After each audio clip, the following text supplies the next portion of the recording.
What up, weirdos? Welcome back to BXTV, aka Back from Hell, your Spotify and YouTube podcast. And here is my co-host, co-captain, Cult conspirator, Uncle Juju, What is up, babies? and our guest of the night, John. You. What up, my man? How is everybody? I'm doing good, man. Shit, chilling. Hell yeah, bro. That's all we can ask for. Everybody having a good time. We're locked in. It's fucking 1 a.m. something in the morning. You know what I mean? It's probably whatever time when you guys are listening to this. Hopefully you're not. Maybe you are. Who fucking knows? But yeah, welcome back, dude. The podcast where you didn't know everything you needed to know. A bunch of nerds getting down to the grit of everything. You know? So Yes, sir. I'm very glad we could all be here. I'm glad John is back. We have some things to talk about, and I think tonight's comic book of the week is a very good starting point. If you don't know what that is, it's basically every week we take a comic book, we put it on the chopping block of 1 to 10 based on the art and the story, 2 separate grades. Sometimes we just give it one big grade if it's easy like that. But yeah, it could be new, it could be old, but we try to stay relevant. So everybody listening and watching, if you're trying to add something to your pool list or take something off your pool list, you can hopefully count on us to guide you in that direction. And I am hoping tonight I can help guide some people through this issue on to the next one, because I think some people might not be aware, like, you know what I mean? They didn't read the first page, whatever, so be. But yeah. Comic book of the week, Incredible Hulk issue 9. Came out Wednesday, whenever that was. This is by Philip Kennedy Johnson. He's been crushing it, and we have a guest artist for this issue, which is Danny Earls. And if you've been reading Incredible Hulk, we were blessed with Nick Klein, who has been just destroying every issue. Like, I mean, the art is better than the story, in my opinion. The story is like a 9 or an 8, and the art is a 10 every issue, up until I personally feel like this issue. But if you read under Danny Earl's name, he is a guest artist. I don't think his art is bad. I just don't think it worked for this issue. But with me saying that, Juju, you got anything you want to say about Incredible Hulk before we start? And John as well. So I went into this flying blind. Had not read the previous issues. Just read this based off of recommendation from Rainey. I thought it was enjoyable, but it was also a little confusing for me. But I also think that may have just been from me not doing due diligence. And I will say I will grade fair on that, you know. Okay. John, you have any questions before we get into it? I know you didn't read it, so. No, yeah, no. You guys do your thing on this one. You guys got it. All right, for sure. So if you guys don't know, Hulk has been constantly being chased by this thing called the Eldest. She controls all monsters on Earth. Like, she's calling to all of them to basically like bring her the Hulk, because she wants to control. Because in this comic book, before this issue, they show you that Hulk, like, inside his brain, when he puts Banner, like, they're completely two separate people and like beings and like almost deities, you know what I mean? Like spirits. So she wants control of Hulk, the Eldest, the person controlling all of this. And it starts out there in like New Orleans, you know what I mean? Like, people are getting like, they're on like ghost tours doing this, blah blah blah. Well, Hulk is with this girl that he's been on the road with. She's wanted for a murder. She's like a mutant of some sort, and they think she killed somebody, but she didn't. And she's just been like with Hulk, and he's like, for some reason, Hulk like feels the need to protect her. So that's why that girl's with him in issue 9, just to kind of like catch you up. Yeah. Uh, Okay. Yeah. but yeah, they get to New Orleans, and basically Hawk starts wigging out like immediately in New Orleans, and he tells Homegirl, "Go get a fucking hotel. I will meet you." And as soon as Hawk does that, he goes off into the graveyard and he starts transforming. And that's why I was kind of bummed that we got Daniel Earls instead of Nick Klein, because in the past, like the transformations in this book are very painful, monstrous, like Hulk transformations. It's not like Hulk just Yeah. turns green and gets like buff, kind of like Goku when he gets like stronger. He just kind of gets bigger. This is more like Yeah. Hulk. Like in the comic, they show it.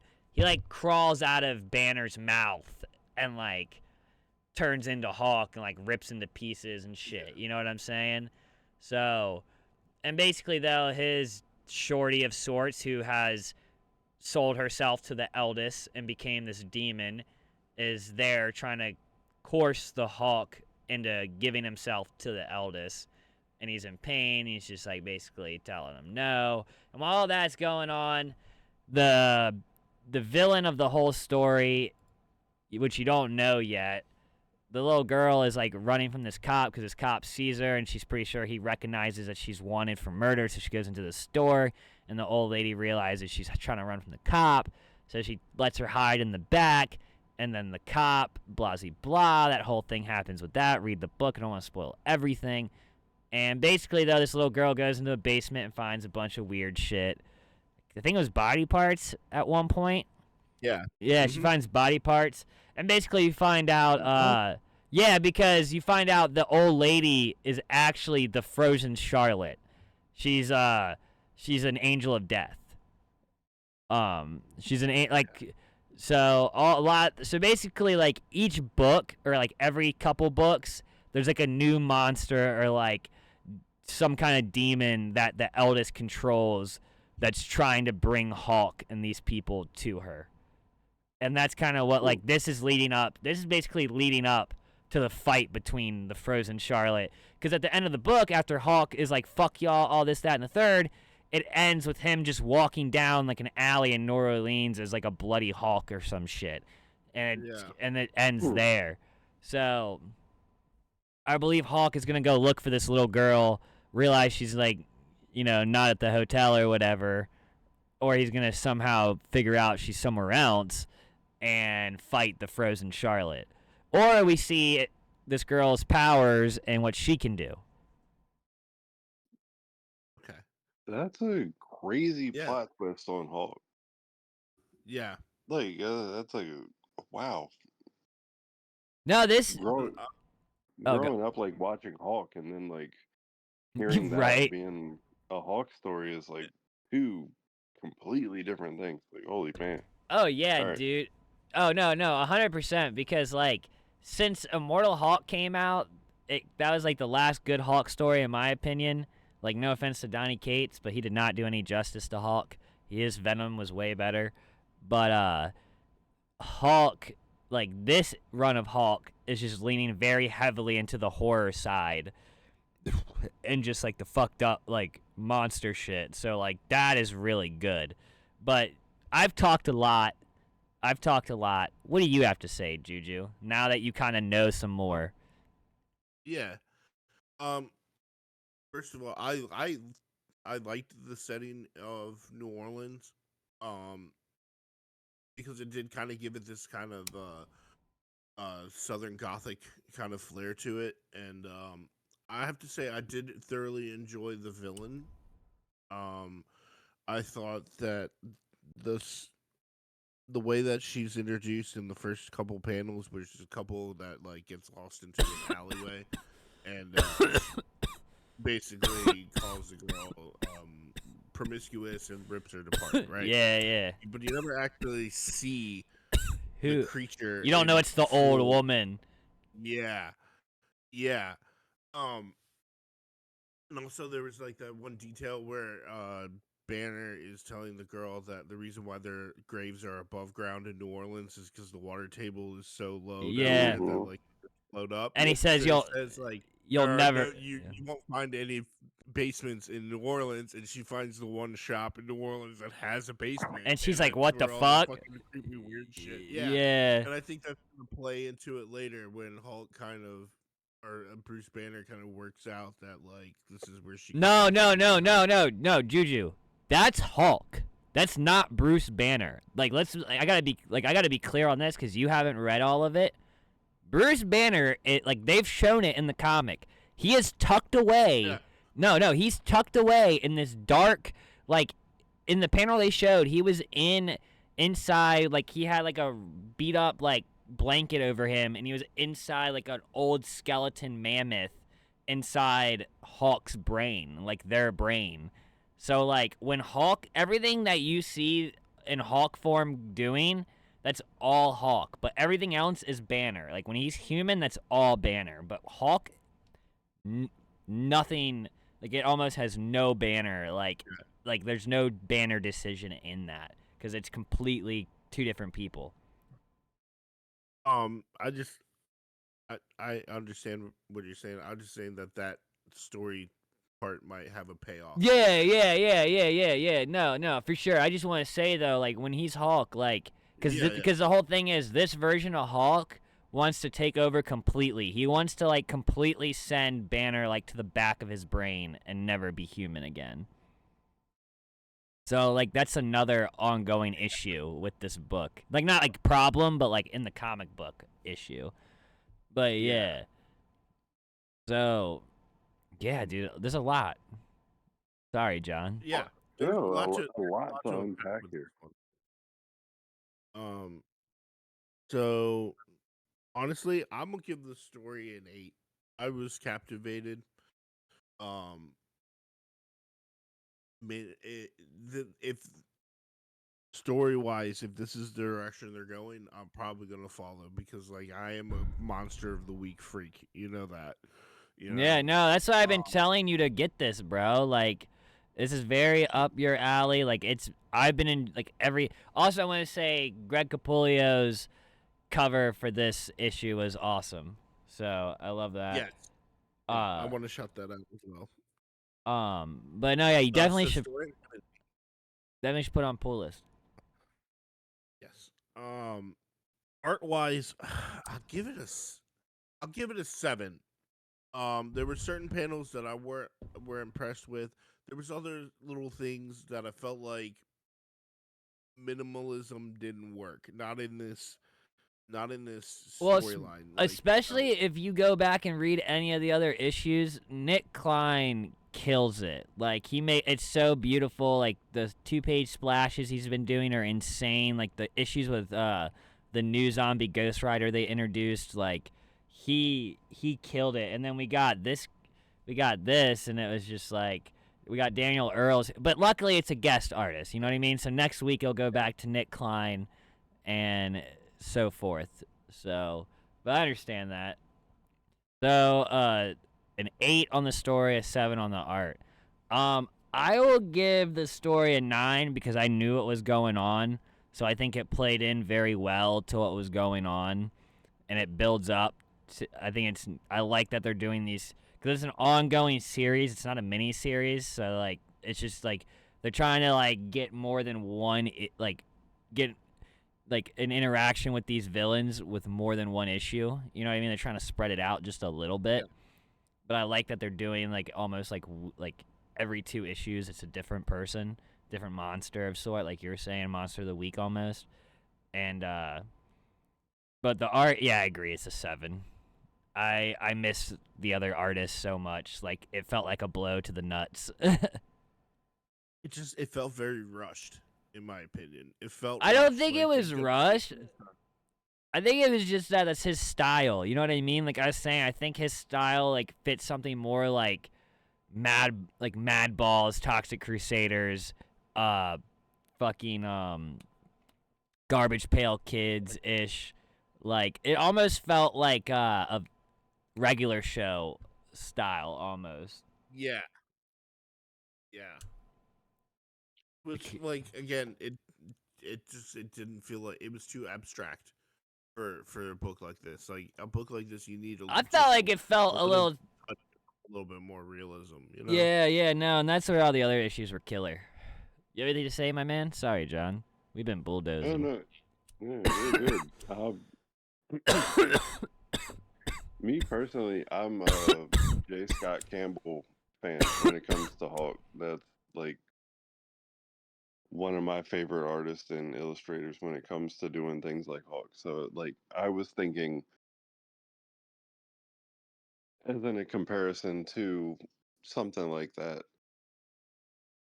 Yeah, I mean, I don't know if I'd say it's J. Scott Campbell style like the other issues, but It makes me like very interested in it. Like I want to know more now because this is a very dark turn for Hawk.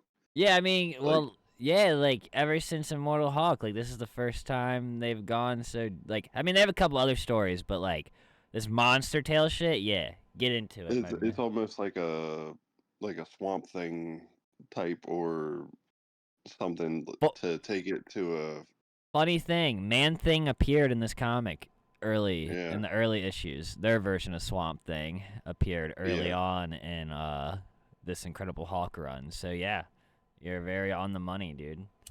So yeah, dudes. Honestly, I want everybody to know though, you should put Incredible Hulk on your pull list and just get over issue number 9. They've done this in a lot of comics. They like, you know, so just don't be upset and get ready for issue 10 because if Nick Klein comes back on it, it's gonna be fucking gorgeous. I think the series is like an 8 or 9 though overall. Like if you get into it. Yeah, it seems like it. They just Again, just for the writing alone, I'm intrigued. yeah, you know, they just know what they're doing and like they keep it very interesting, you know, and the girl makes it is a little curveball, like him protecting her, like in her whole like you don't really know a whole lot about her yet either, so it's just like you're still trying to figure out that. So you know what I mean? Put it on your pull list. If you're in Richmond, go to Velocity Comics, tell them you want Incredible Hulk.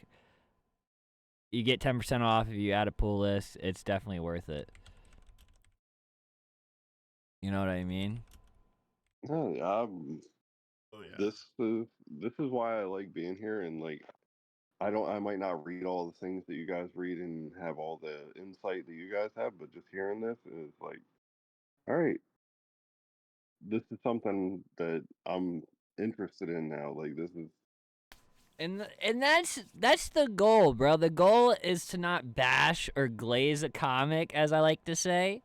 It's yeah. it's to just like either direct y'all to like a good read or let you know if it like something from the big two isn't as hype as it is. And I think Hulk is as hype as it as I'm saying, and I think people should check it out, especially if you're into monsters and dark shit, like in like a new turn of events for a character. Like fuck with it. But speaking of new turns of events, somebody who's written comics and made movies and he's dipped his foot in a lot of acting and stuff. Great creator Kevin Smith. Clap it up for that guy. Yeah, you know what I'm saying. I have the goat. But no, for real. Silent aka Silent Bob. He's been making He-Man shows, like a series on Netflix. And me and the boys decided to review, I believe it's the most recent one, He-Man Revolutions. It's a 5-part miniseries. And we all grew up with Motu, Masters of the Universe, He-Man, if you're not aware. And I just thought it'd be cool to talk about because, you know, we're some nerds. Kevin Smith is a nerd, and I think that's why his foot is in the door with Motu. And, I don't know, it just seemed fitting, you know? And me and John started a while back, and we were really digging it. So I was like, I think Juju would dig it, and it'd be cool to get everybody's opinion on it. Yeah. Not necessarily, like, break down what happens in it, but just, like, what we dug, if we thought it was good, what we thought it was bad, you know what I mean? Like, because there was some pretty big, like, plot twists and turns, and Oh, Oh, go ahead. oh no, I was just agreeing. I was like, for sure. Yeah, because I mean, the animation was killer. I'll say that off rip. Yeah. Oh Yeah, yeah. I would say like on par with like Invincible. Like it's up there. Oh, I agree. I also have a tiff though with Invincible low key. I think season 1 looked better than season 2, but that's for a different pod. Um,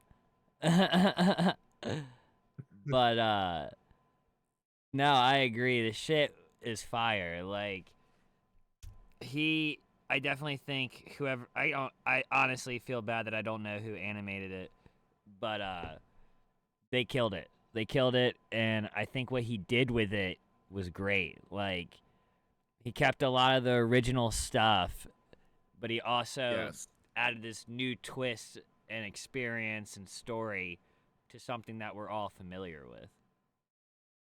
And he also bridged the gap between the animated series and the movie with one character.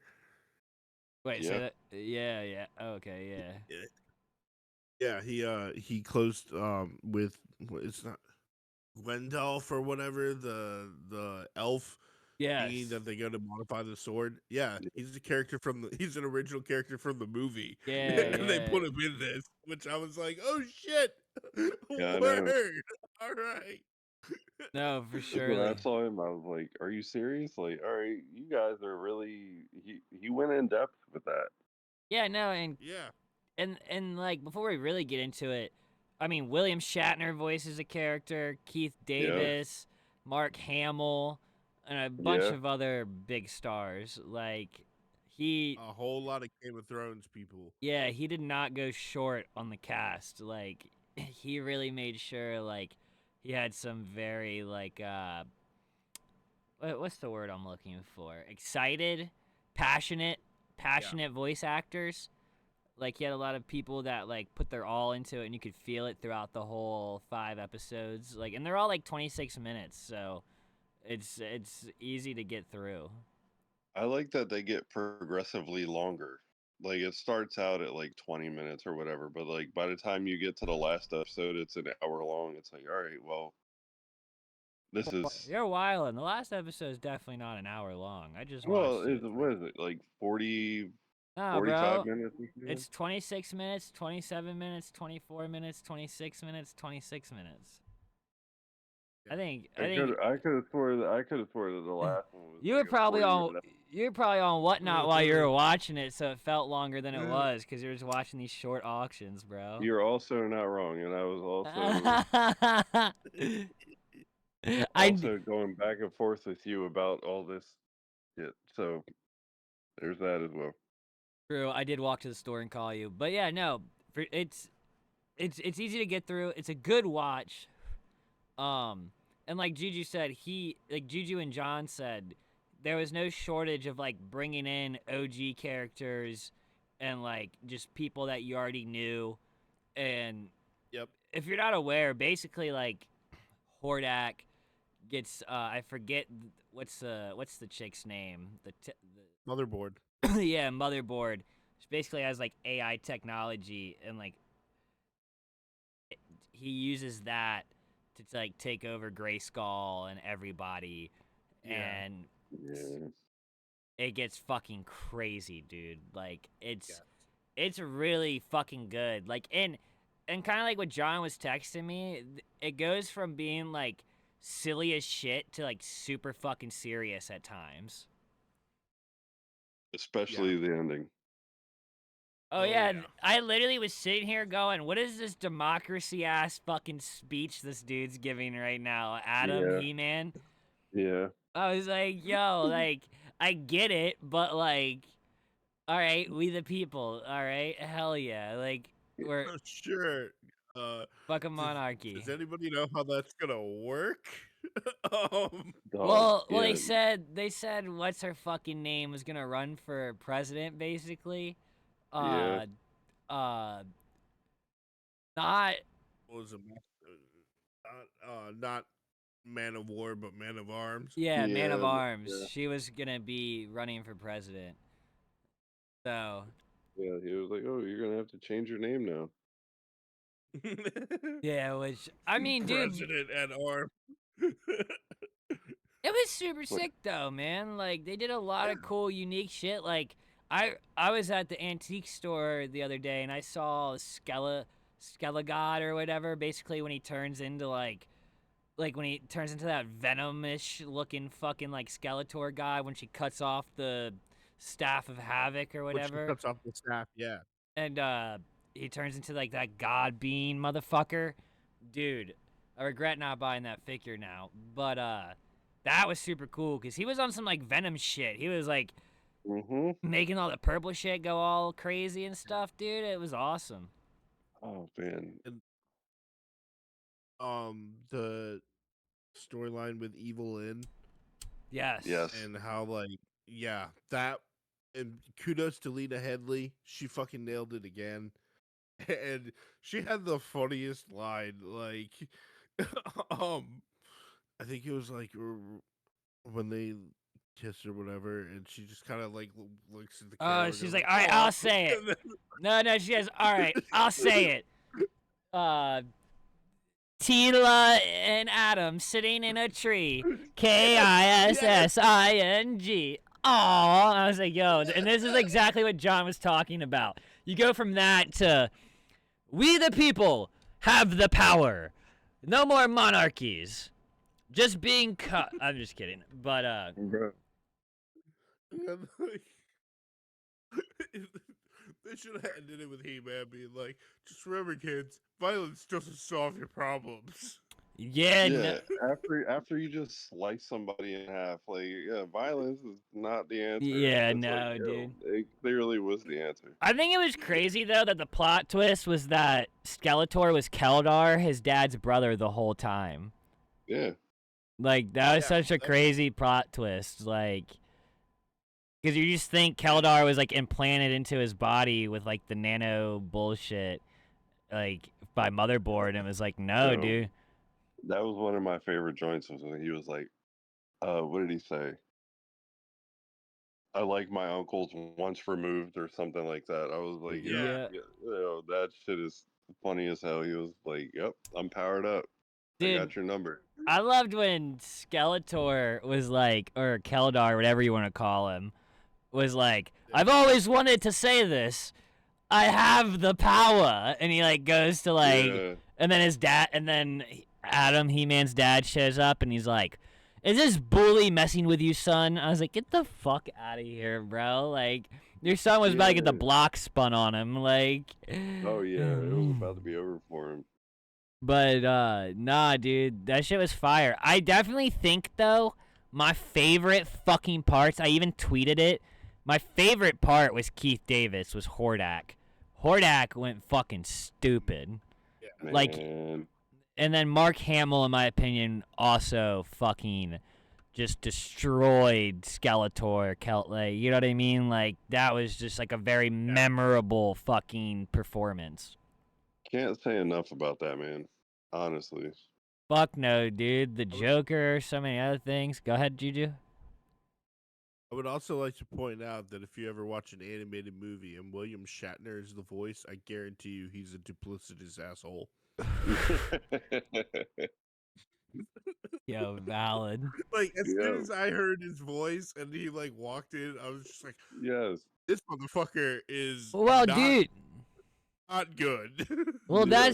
that's how I feel about Keith Davis. I was like, as soon as I knew Keith Davis is, and I was like, he's either gonna be a badass that like doesn't give a fuck, or he's gonna be evil because he played Spawn, he played the dude in Gargoyles, like he was in a bunch of other shit. Like he's the animated Spawn's voice. Like, come on. He was the Dude. general in Armageddon that wanted to blow up the nuke on the surface. What you gonna say, John? Oh, nothing. How I was talking to you earlier, and I was like, dude, never in my life did I think that I would be rooting for Skeletor until I was sitting here and I was watching the showdown between him and Kandor or whatever, and I was like, Oh, Hordak. Him and Hordak. Hordak, yeah, Yeah, I was yeah. like you're almost pulling for him. Yeah, Even yeah, even no. though he's the bad guy, it was like, Well, you what find in the out. world, man? you just like figure out Hordak is just this little like manipulative fuck who like can't use magic, and you're like, and it's just like, yo, fuck this asshole. Like, But he was so good. no, yeah, exactly. And that was another cool plot twist at the end when you think Skeletor kills him and you find out some chick saved Hordak and put him in like that fucking horde tube and is like restoring him. She like takes off her helmet and some chick. So they don't show you who it is, you just hear her. I'm very much interested to see where this goes. It's like I was never a He-Man cartoon fan. I watched it. Dude. But He-Man, Thundercats, Captain Planet, all that old bullshit. Like, I was here for it, bro.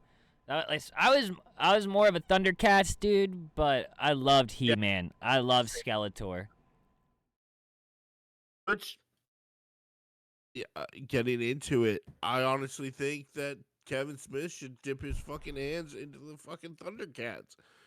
Yeah. Like That would be sick. Very cool. And we could get a He-Man Wait, hold on, Juju. Hold on. No, don't. What we Juju. No, I it's was not. just saying, after seeing this, yes, I agree. That's without a doubt. Oh, dude, yeah, like I was gonna ask you, John. Because me and Juju think Thundercats. What do you think he should reboot? Do you have a different opinion, or do you just agree Thundercats? Thundercats. Well, I feel like I don't know. Maybe it's just like from me searching up books and trying to find new books and things to get into. I feel like Thundercats has a lot of stuff going on right now. Maybe they have something in the plans for Thundercats. Okay, yeah, fair. Because they're pushing Thundercats heavy right No, now. I know. If They you had go whatnot or well, they did a big release in stores as well. something that Kevin Smith should reboot. I know they did it on Amazon or whatever, but I think if you gave Kevin Smith the tick, he could do something crazy with that. Oh man, what? That would go stupid. That's the perfect person to do that, honestly. No, he's like an unserious character, you know what I mean? Like, yeah, he's goofy as shit. We're talking about the guy who did Clerks, Dogma, Silent Bob and Jay Strike Back. You know what I mean? Fuck you. What'd you say? All rats. Oh yeah, Mallrats. Fucking a bunch of other shit. What is that movie with the walrus? Tusk. The Tusk. He did Red State. So I mean, the dude knows what he's doing. Like, he can do it all. So I think the Tick would be perfect. Yeah, Tick is. I mean, yeah, I'm gonna have to agree. Tick is probably right up his alley. That's probably the most perfect joint for him. You know what else he could do? That would be fucking crazy to bring back. If he did Ren and Stimpy. If Kevin Smith, you don't know what Ren and Stimpy is, dude? No, I do. I'm trying to picture it in my head. Like, yeah, that's me right now. I was just staring off in his face, like, how in the hell would that happen? How would that? Yeah, I'm like thinking, how would that work? dude, it would work, dude. It'd be so good. It'd be so. Like, my first thought was Beavis and Butthead, but I was just like, no, it's had too many reboots.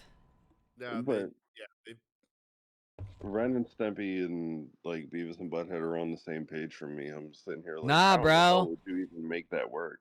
Ren and Stimpy hasn't had any reboots like fucking Beavis and Butthead. I'm thinking of stuff that just hasn't had a shot given to it.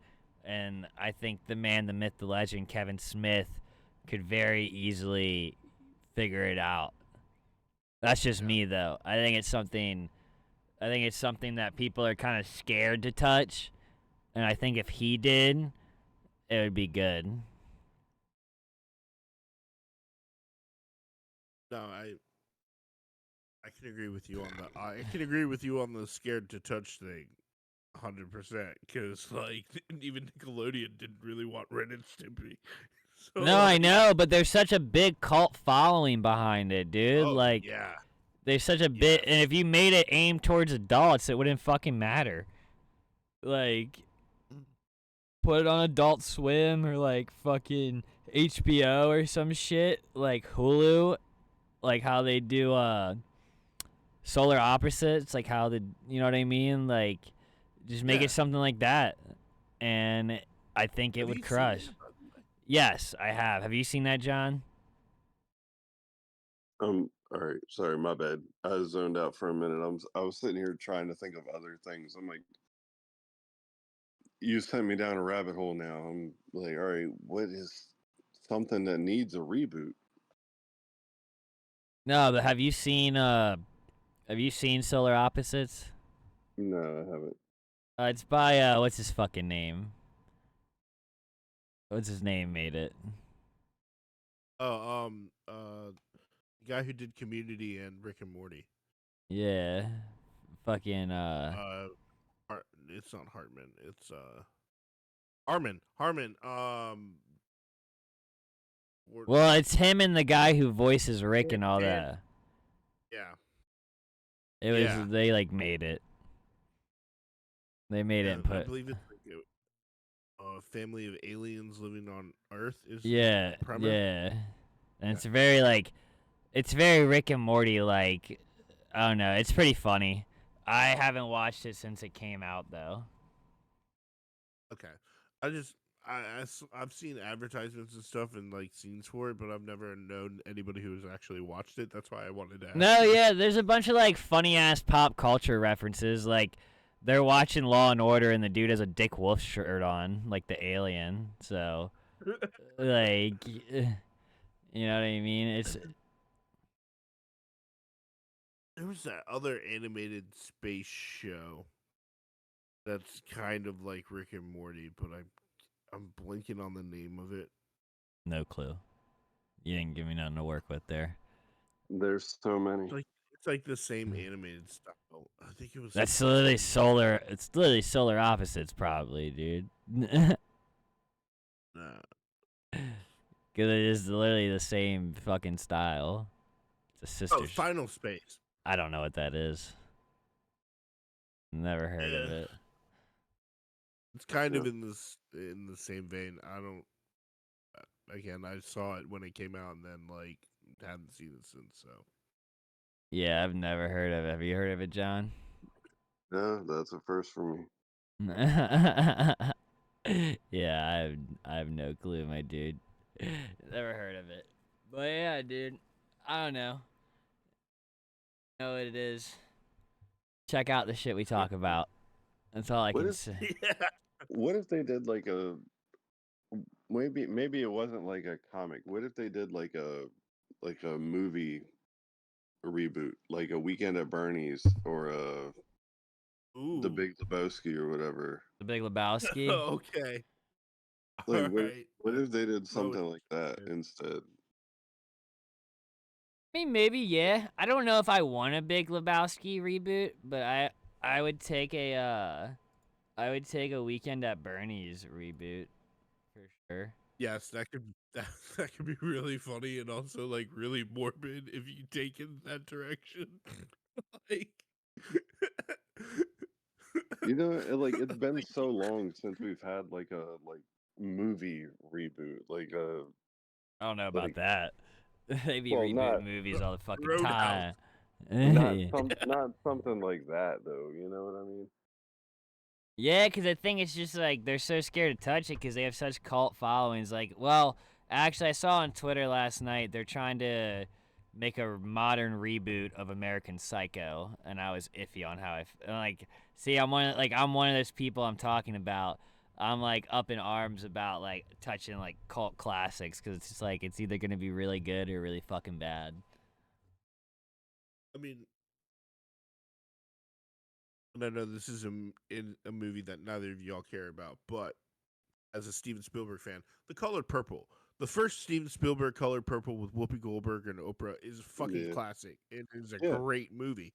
And they made a remake, albeit closer to the original source material, but it didn't do well. It didn't have the same iconic, when you think of Oprah Winfrey when she going through the fucking cornfield, Yeah. that movie gets shown in the fucking Oscars every year when they do the montage. Like, there's some movies that just shouldn't be remade. You made it once.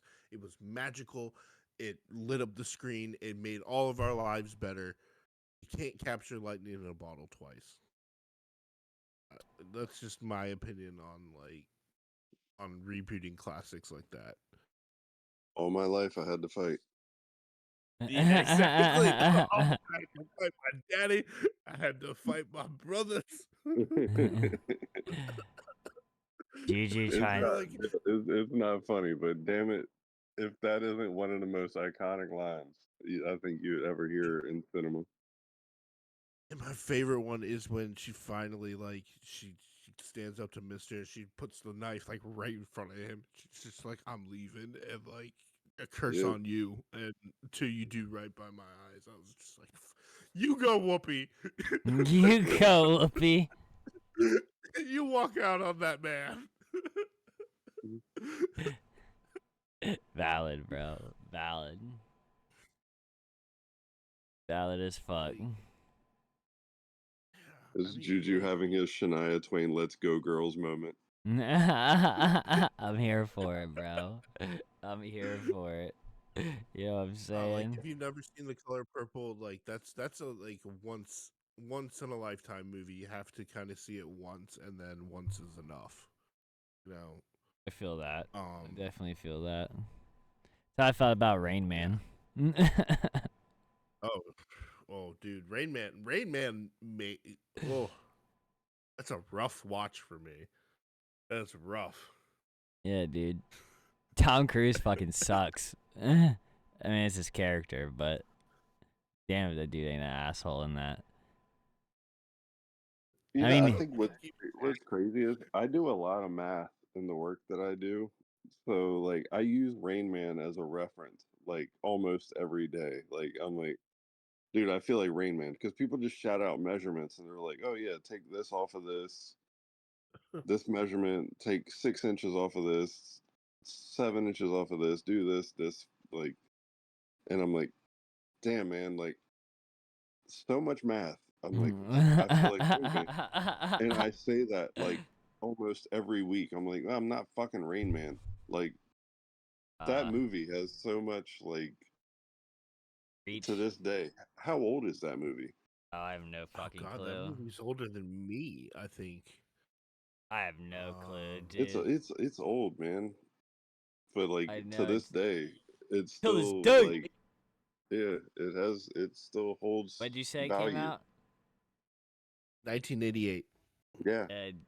God damn. Yeah, 2024, and I'm still every day. I'm like, dude, I'm not fucking Rain Man. Dude, I loved the Bob's Burgers thing where they do that with Tina. You're not even the right kind of artistic. Get the fuck out of here. Another great. Oh, okay, look. Speaking of Bob's Burgers. Fucking A, dude. What is the name of that movie coming out? Boy Kills World. Boy Kills World, narrated by the guy who fucking does Bob's Burgers voice. What's his fucking name? But dude, he's from Home Movies and a bunch of other fucking shit. Can't remember his fucking name, dude. But yeah, the voice actor for Bob's Burger. For Bob. That guy Voiced being a by narrator. John Benjamin. What? His name is H. John Benjamin. Sure. All right. Well, yeah, that guy. This movie's made by Sam Raimi, right? Yes. Yeah. I believe it's produced by him. And it's got the dude from It who played Pennywise. I don't know if you mentioned that or not. And yeah, he's basically a deaf mute guy who Well, the kid, when they show the hate- flashbacks of the kids, or him as a kid, it's fucking the kid who plays Homelander's son. yeah. But And yeah. he develops an inner voice that is H. John Benjamin, and he's out for revenge. Well, he goes deaf and mute because they fucking killed like his whole family in front of him and all that shit. So he went deaf and mute. And but yeah, he goes out into the jungle and becomes a fucking like super crazy killer. It looks like some kind of like funny action movie. I'm so fucking here for it. Have you seen the trailer for this, John? Yeah. No, I haven't. Oh, dude, you gotta watch the trailer. Oh. It looks like something you would definitely like. It looks No. very. Looks Link me. Second. Fucking working, bro. Do it now. We got to make that cheddar, boys. Come on.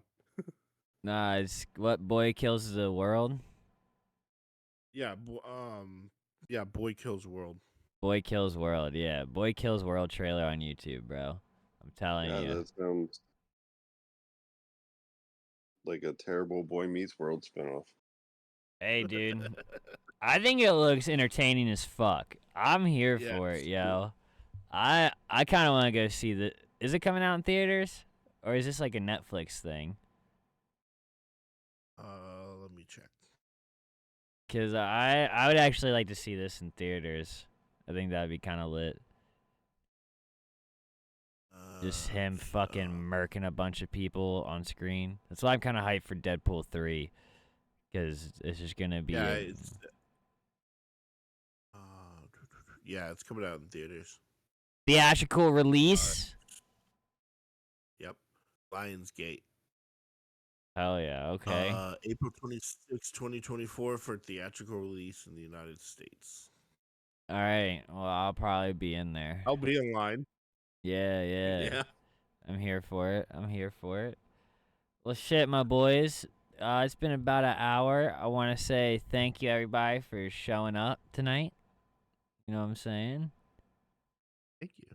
Thank you for having us. Yeah. Yeah, absolutely. Yeah. Another weekend hanging out, chilling, bullshitting, and maybe helping people. Yeah, you know what I'm saying? Yeah, so Saving basically, people some time. yeah, if you learned anything tonight, go watch Masters of the Universe by Kevin Smith and read Incredible Hulk. Put it on your pull list. Kennedy Johnson and Nick Klein are killing it. Number 9 is just a guest artist. Remember that.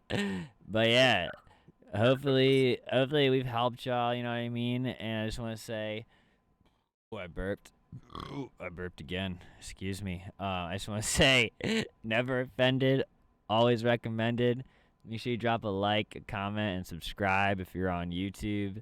And check us out on Twitch at BrainDeadXTV. We're live every Friday and Saturday at 12 a.m. Eastern Standard Time with a podcast. You can talk in the chat. Join us. John, he's the top moderator, so don't wild out. He'll strip you of everything. You know what I'm saying? Yeah, I take everything. I don't even ask questions anymore. Yeah, he just sends it, which he is all right. So make sure you tap the fuck in. You have a good time. And yeah, later, dudes. Peace.